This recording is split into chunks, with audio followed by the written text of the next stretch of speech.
Reed, the city was already reeling from the fire that claimed 87 lives in November at the old MGM, now Bally's. Then on February 10, 1981, it was a terrible case of deja vu. The flames went right through the hallway. It scorched all the walls. It was so fast. It had started as a normal night at the Hilton with a packed house in the showroom featuring dancer Julia Prowse and singer Andy Williams. The thing that really terrified me was looking out the back door and seeing that whole east wing elevator shaft on fire and people waving electric lamps out the window, a lot of torn sheets tied up, people looked like they were getting ready to leave their windows.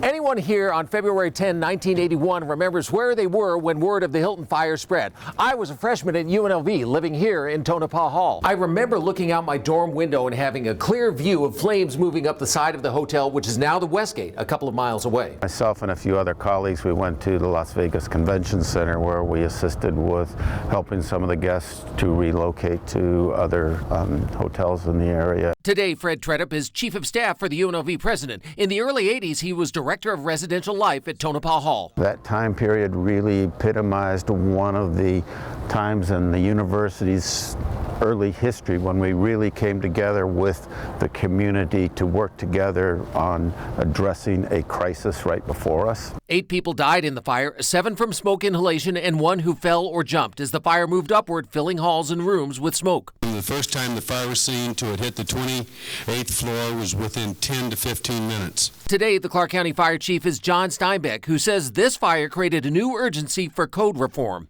Well, the fact that it was intentional, right? I mean, that's huge. Which means acting to prevent accidental fires like the MGM is not enough. No matter what we do as far as our fire codes, there's people out there that will have nefarious desires and actions, and we have to be ready to respond to those. Attention quickly focused on busboy Philip Bruce Klein, who was later arrested. He said he'd been smoking marijuana with his lover and it was an accident.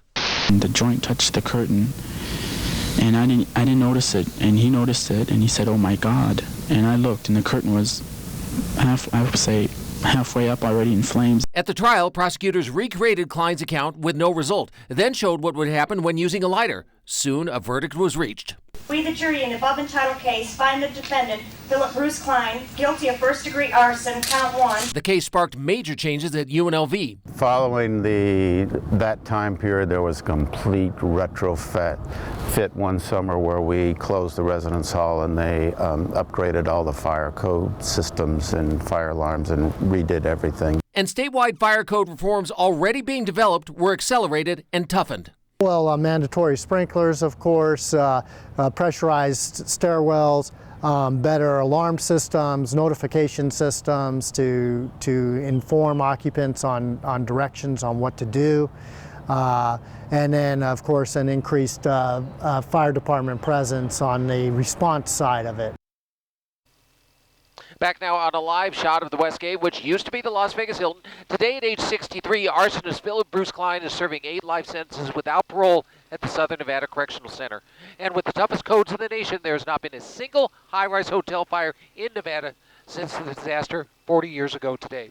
Don Molly reporting from Sky 3.